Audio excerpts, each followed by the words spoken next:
Welcome to the Tanya Acker Show. My next guest, Rear Admiral Sandy Adams, retired from the United States Navy after serving her country for 34 years. She reported to duty on her first ship just 4 years after women were allowed to start serving at sea. She's had operational command in the Mediterranean, in the Pacific, and in the Middle East. She was the first woman surface warfare officer in the reserves to be promoted to Rear Admiral. And after the repeal of Don't Ask, Don't Tell, she became the first Navy admiral to marry their same-sex partner. Since she retired, she's volunteered with the California Women's Military Memorial, and I have had the great honor of working with Admiral Adams on activities at the USS Iowa. Please join me in welcoming Rear Admiral Sandy Adams. Welcome to the podcast, Admiral Adams. Thank you, Tanya. So happy to be here. It's wonderful. It's wonderful to have you here. Quite a privilege. As I mentioned at the outset, in my introduction to my viewers and listeners, you were the first woman surface warfare officer in the reserves to be promoted to Rear Admiral. But that's not the only time you made history, because after the repeal of Don't Ask, Don't Tell, you were also the first Navy admiral to marry their same-sex partner.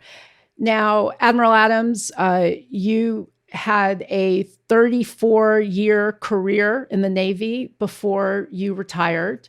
Don't Ask, Don't Tell was repealed, I think, only in 2011, like not very long ago. So what that tells us is that for more than half of your naval career, you could not live openly. What was the experience of that like? A lot like being in America.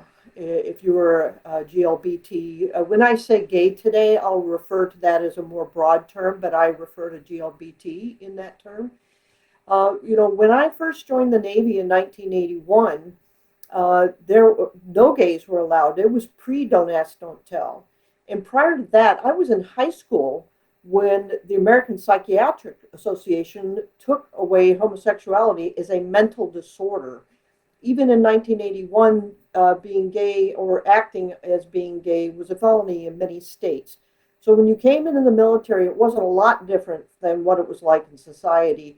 But you certainly are more scrutinized because you're serving for the government. You're under scrutiny. You have a higher standard because you have to protect your country and that kind of thing. And then Don't Ask, Don't Tell started in 1993.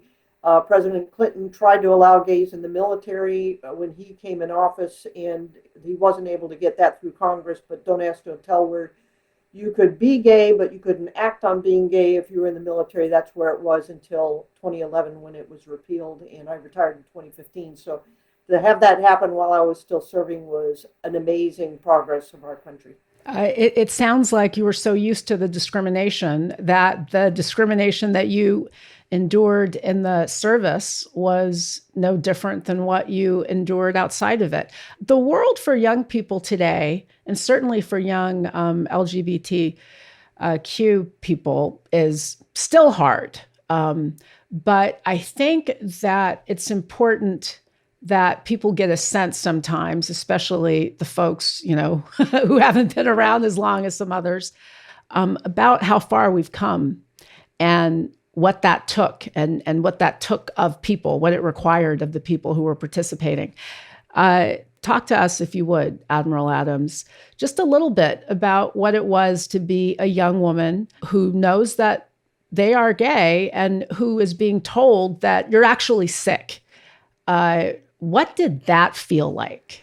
Particularly before I joined the military, because I was 24 when I joined the military, but in my high school years and in college years, there were some politicians, some military leaders, and some cultural leaders in America who were using a national stage to tell us that we were sick and worse, immoral and worse. And when you hear those kind of messages, particularly as I was coming into realization of who I was from a sexuality point of view, you can listen to others, but you have to listen to yourself and your heart. And I've learned to look inward and ask myself, am I a good person? Am I a loving person? Can I love others? Can others love me? And when I found that peace within my own soul, if you would, it helped carry me through and reject some of those kinds of messages that were out there. I'm fortunate that my family was pretty quiet as it came to those topics, so I didn't have to worry about loved ones making comments like that, which frankly happens today to young people, and it's something they have to deal with. So I was able to build on a good self image because I was able to look inward. Why did you decide to join the military and serve your Well, country in that well way? I'll tell you, it's a bit of a story. I grew up in a military family. Both my grandfathers served during World War One. One for British Army. My father's parents immigrated to the United States in the 20s. My other grandfather, Marine Corps in World War One, the Navy, and my father was in the Air Force. I was born on an Air Force base. So I grew up around a lot of military stories and history and an appreciation for the role our military plays in our country's safety. But nobody was encouraging young women back then to join the military. But I felt a calling when I got into sports. I love team sports, and I started coaching judo and softball to kids. And I felt that calling to leadership, particularly in college and as I got out of college. And I thought in 1981, what can a 21, 22, 23-year-old woman, where could she go be a leader? And I knew the military was a place that I could get that chance, and the Navy gave me that chance. You reported, Admiral Adams, to your first ship in 1982, just 4 years after women could start serving at sea. So once again, we're talking about some other ground you broke. What was that like? It's only been 4 years since women can serve at sea. Now you are serving at sea. How many women were on your ship, and on what ship were you serving? I served on USS Puget Sound, which was a 20,000-ton large ship in the Mediterranean that had a three-star admiral on board. He was responsible for all Navy forces in the Med, and we had 1,200 sailors on board, of which about 10% were enlisted women, and they were groundbreakers too. And there were, of the 100 officers we had on board, 5 were women officers, and I was one of those 5. As you can imagine, we were still breaking into this well-established, over 200-year-old culture in the military, in the Navy, per se, at sea. And when you get on board, you better start learning your job. There were some men, I won't deny, that made it a point of telling me I wasn't welcome as a woman. It wasn't about me personally, but I They had told you been that? They just enlisted at straight up, you're not welcome enlisted here? an officer. You're not welcome. You shouldn't be on a ship, much less in the Navy. Yeah. By the way, the first guy who told me that, he was 3 ranks senior to me also. It was a very powerful move on his part, and obviously based on a lot of fear from him. But the day I left that ship, he came up to me in the hallway. A man, by the way, I kind of avoided during the 2, 3 years that I was on the ship. The day I was leaving, he came up to me and he said, "I still don't think women should be in the Navy, but you're different." And that was the highest compliment. What the heck do you do with that? I just said, "Thank you, sir," and just kept walking. But I do want to mention the good people that I worked for. There were no women that I worked for back then. The men who I worked for, I learned the most from, were the ones who had high bar and high standards, but they had the same for everybody. And those are the men that I learned to appreciate their perspective. I paid attention to what they said, and I ignored the others. So let's go back to that senior officer for a moment, because I feel like there is a lesson there for somebody listening. You had somebody who was senior to you, which means you're not really in a position to kind of engage and, throw back. Well, let me tell you, like, you can't do that. You can't do that in the military. And you certainly, you can't even do it in a lot of other places, frankly, when people approach us in ways that are provocative or inappropriate. What were you feeling? What did you say? And what is your advice to a young person who has someone express to them that they shouldn't be where they are just because that person has some preconceived notions about who that other person is. So 3 questions. What were you thinking? What did you say? And how would you suggest that, how would you advise a young person today to respond to something similar? Well, and I had some lessons for myself. First of all, I didn't say anything. I was stunned that he felt like he could say something like that to me. And it was such a hateful thing, I mean, that he said. In my mind, I'm calculating how can he hurt me because I'm having to stand there. It wasn't just a one sentence. He was going on for a while about it. And in my mind, I'm thinking, can he hurt me? And I'm like, well, he's not in my chain of command. I don't work for him. I work with him, but I don't work for him. So I knew I had a choice of telling somebody else, but I decided not to. And I avoided him. But at the same time, I wasn't naive enough to think that just because people aren't saying it doesn't mean that they don't think it. And so I focused on what I could control, which is training myself, teaching myself, learning from others, being as good at my job as possible because I didn't want people to see me as a woman officer. I wanted them to see me as an officer, as a good officer. And the way you do that, it takes time. You don't just show up on a ship brand spanking new like I was, and all of a sudden you know everything that's going on. It takes hard work. And you build your reputation. And within 6 months, your reputation is getting built. You may not know everything, but are you a hard worker? Are you fair? Do you take care of your people? Those kinds of things. And so that's how I chose to take that energy and focus it on what I could do on a day-to-day basis within my responsibilities.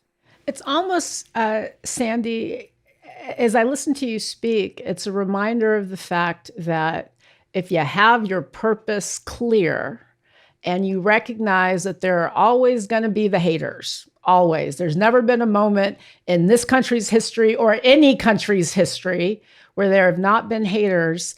You can find a way past them, and you may never ultimately change them. I mean, that officer with his quite backhanded, like that's kind of like a double-edged. He intended it. He seems to have intended it as a compliment. Yeah, you can't change every mind, but you can do your best work. Are you concerned? You're somebody who committed your life to service to country. I mean, that was your passion. That was your profession. You did it because you believe in the country. You believe in our democracy. Are you concerned about it right now? Are you concerned about the state of American democracy? I am concerned about the state of our democracy. I am hopeful about how things are going because I have a perspective on a far worse time in my experience where I was far more concerned about the state of our democracy than it is today. Not that I'm not concerned now, and I'll come back to that. When I was 10, 11, 12, 13, 14, was in the 1960s when we had violent protests happening, riots around the country, throughout the country, where it was the explosion of emotions of terrible repression that was happening at the time that people just couldn't take it anymore. We were going through the Vietnam era where 2 million men were drafted, much less the ones who volunteered, and thousands were coming home in body bags. It was a difficult time. We had peaceful protests going on, led primarily by Martin Luther King, but with violent responses in some places from that. There was so much going on. And then on top of that, in 1968, Martin Luther King and Robert Kennedy are assassinated just 5 years after President Kennedy was assassinated. I thought the world had gone completely crazy. And I credit my parents for continuing to keep my head not too worried about what's going on. We watched the news, we talked about the news, and the news was just 30 minutes every night back then. It's not like the flood of social media that we get, and you have to be careful about your sources of what you pay attention to. But from that 50 years ago, I saw our country heal, progress. We're not fully healed. We'll never be the perfect union. It's about the progression of that. But I have seen and felt improvement since those years in the 60s that gives me hope that our time here in the United States today that we will find a way forward because of the wonderful citizens that we have if they act as a citizen and vote. If they act as citizens and vote. Gosh, Admiral Adams, it is so important what you just said, because I think that as discouraged as people can feel today, especially because our news is all day and our social media is all the time, and we can't ever escape, the news or the images or the opinions, whether well informed or not. It's so important to remember that, like, we are the progress that is happening. You are now in a marriage that was unfathomable when you entered the military. The notion that you could have married the love of your life and walked into a room with her was unfathomable. The notion that my mom grew up in Jim Crow, Mississippi. So the world has changed. The world has changed, but it's only because people are willing to do the work. So speaking of the world, you served in the Mediterranean and the Pacific and the Middle East. Your deployments include Afghanistan. What do you think about the U.S. response to Russia's war on Ukraine right now? Do you think that we're doing the right thing? And not asking you to talk politics, but just sort of from a high level military strategic perspective. Well, I do think strategically we are going in the right direction. And when I say we, I don't just mean the United States, I mean the Western world and NATO. A country has been blatantly attacked and its citizens are being killed. Its infrastructure is being destroyed. There's horrible things going on. And many times that happens around the world. This is a direct threat to Europe, who are our closest allies. NATO, the North Atlantic Treaty Organization, was built after World War II to help prevent wars. And over the 70, 80 years that we've had NATO in place, we have worked together to try to prevent World War III. The biggest threat to Europe was the Soviet Union. And when the Soviet Union fell apart in 1989, and Russia stepped back, then Russia was the only kind of major threat that could happen to Europe. And here it's happening now. Diplomacy will hopefully work. Economic options will hopefully work to pressure backwards, because we prefer not to go to World War III. If we need to do that to protect the United States and our allies, then we're going to do that. But Ukraine is not a part of NATO. Poland and Romania are, who are right next door. And so we're paying very close attention to that borderline there, and then doing everything else we can diplomatically and economically, collectively, to try to deter and what Russia's doing. You were talking about Vietnam, and I was going to say it strikes me, but it strikes many, many people. I mean, I'm not saying anything novel here. But one of the things that really roused people, roused a lot of Americans to oppose the war, were the images that they saw. I mean, there you had news people on the ground reporting and showing folks back at home what was actually going on. And it turned a lot of people off of that war and off of that military involvement. Do you think that all of the images that we're seeing of the brutality in Ukraine, do you think that's making people more open to the idea of a conflict where NATO troops and even American troops became involved? I mean, it's horrific. I don't wear a uniform, and it is not my job to determine obviously, when to commit American lives to a conflict. But as you look at it, do you think that seeing those images make people want to do more? It's absolutely understandable. I feel the same way emotionally to watch what's happening in any country, but what's happening in Ukraine right now is horrible to watch. And it makes you want to respond. But we need to give those economic and diplomatic levers that we're pulling so hard on, give them a chance to work. Let's see what happens. For instance, I've heard a lot of talk about a no-fly zone. If U.S. and NATO was to establish a no-fly zone, it's not like we just go in there and everybody stops flying for us. It means we would be having to take down Russian aircraft, and that's a direct attack against two major powers that will absolutely lead to World War III. So, for those who may not have as much experience in the military, I would say read, read, read. Pay attention to the experts in the field who are not just military, but the diplomats who are speaking also. Not just the US diplomats, but the European diplomats too. And let's give these levers a chance to work.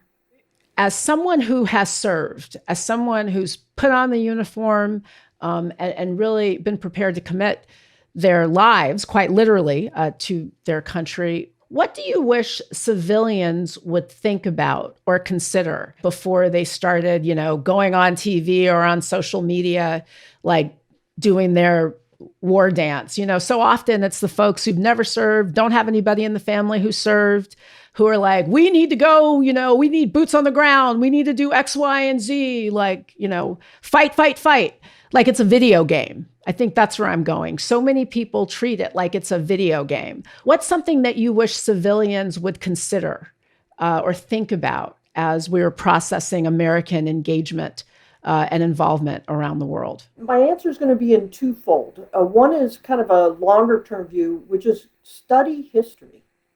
Study not just American history, but other history.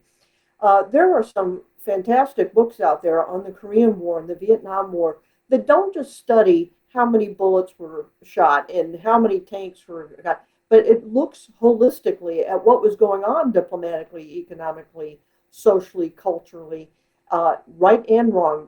With 2020 hindsight, these types of historical perspectives can really help you see how the military and military options for politicians are an option for them, but they're not perfect options as well. But sometimes we must go forward. So learn history. But when you're dealing with it kind of on the spot, like for instance, I'm not an expert in Ukraine. I'm reading quite a bit, as much as I can, from the New York Times, the LA Times, the Wall Street Journal, the Washington Post. I watch PBS NewsHour. I think looking at media sources that are well represented, well researched, are reliable, and trying to educate myself on what I should consider so that when I vote, because the politicians that we vote for and are in office today are in the unbelievable position of having to make decisions, not just for whether to deploy or not, for money and those kinds of things. So that would be my suggestion. Speaking of history, another part of the world that has had a very long and complicated military history is Afghanistan.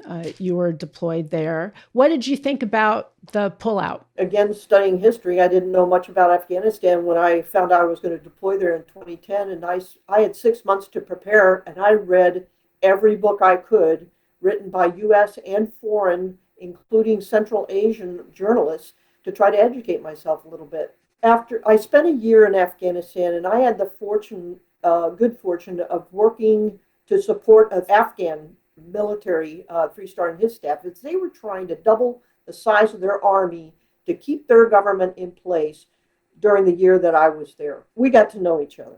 I got to hear what it was like. I got to also appreciate the complexities of the government, because there's many aspects of the culture I so much admire. I might not want to live there, but that's because I grew up in this culture.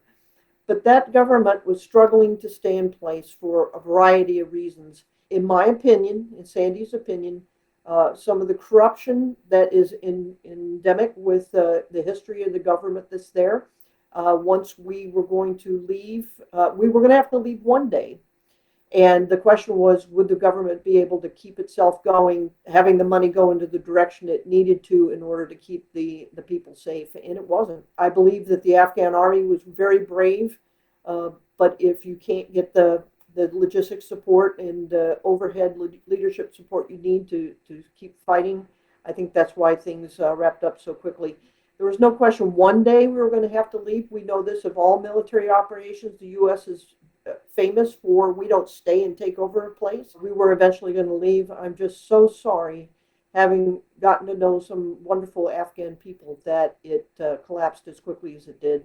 But I do agree with our decision to leave. Are there people in Afghanistan there now who you know and or are worried about? There are some people there who I know, if they're still alive, some being 3 stars and 2 stars, they're on the older side, and that was 10 years ago. I do worry for them. Some of them told me their stories of what it was like under the Taliban. And as difficult as many people assume it was and is for women in Afghanistan, frankly, these men were under threat. And so I appreciate, every deployment I've ever had, you get a chance to get insight to other cultures and people. You realize how wonderful people are and how complicated things can be. And I'm a different person because I got to know these brave men and women over there. I feel like I am really fortunate to have been able to meet you. So I'm going to tell everybody how we met. It was through the USS Iowa, everyone. Go down to San Pedro, go to the USS Iowa, go online, Pacific Battleship Center. The National Museum of the Surface Navy will be opening aboard the Iowa in 2025. Right, Sandy? We're opening 2025. There it is. Sounds right to the me. National Museum of the Surface Navy opening in 2025 aboard the USS Iowa. But the Iowa is open now.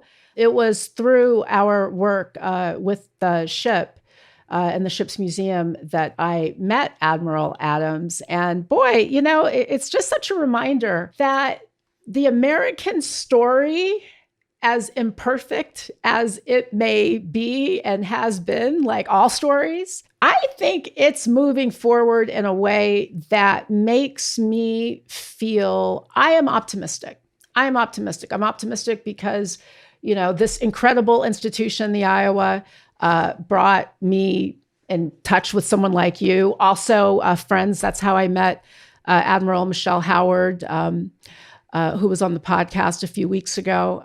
So I feel hopeful about some things. I feel like there's a lot of work ahead, Admiral Adams, for folks in order to keep democracy alive and but I feel hopeful. I have to say in the whole, in the main, I am optimistic. What about you? Are you optimistic? I am absolutely optimistic. And I think that I want you to know why I have confidence in my optimism is because I did serve for 34 years with men and women from all across this country, from all over the United States, all kinds of background. And I watched them. They care about their safety, the security of their family. They care about their financial stability. These are great people. These aren't extremists. The everyday people in our country want that perfect union that we'll never attain, but we will constantly get better. The people who join the military, and by the way, you join the military usually for 1 or 2 reasons that are personal for you, but why do you stay? It's usually because you feel that call to service. Many people who join the military and even only stay 4 years fall into service roles when they come out of the military using that GI Bill and stuff. They're reinvesting in America. They're not giving up. Everybody, whether you go on in the military or not, be that voter. When I was a kid and I talked about the 60s, I was a passive participant. So scary because I couldn't do anything. Then I turned 18. Now I can act. I can vote. Now I have to focus on being an informed voter. And I've made some mistakes in my voting, in my personal opinion, but I only knew that because I paid attention to the actual actions of the people at the local, state, as well as national level. Not everything is national. But then as I progressed in my career, and young people today, they will be going this direction too. Then you become a leader in your community. And you'll have more opportunities to influence like you are in your community. And you're giving me an opportunity to do here. So that those naysayers that we were talking about earlier, well, we don't listen to them as much as we want to listen to the positive voices who have positive plans for this country to continue on the progress. Reread the Constitution, reread our Bill of Rights, everyone, if you haven't done it before, and get re-inspired about why we have to fight for this country in a diplomatic way. Here, Admiral Sandy Adams. What wonderful words. I feel like I want to leave on that very positive and optimistic note. Admiral, thank you for your service. Thank you for the work that you do with the USS Iowa and the Pacific Battleship Center and the National Museum. And Thank you for being here, and thank you for the conversation.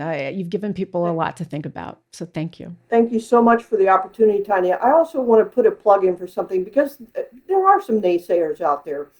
And I like to put ideas of inspiration out there. I'm a volunteer for the Military Women's Memorial, and there is a virtual exhibit online with the militarywomen'smemorial.org called The Color of Freedom.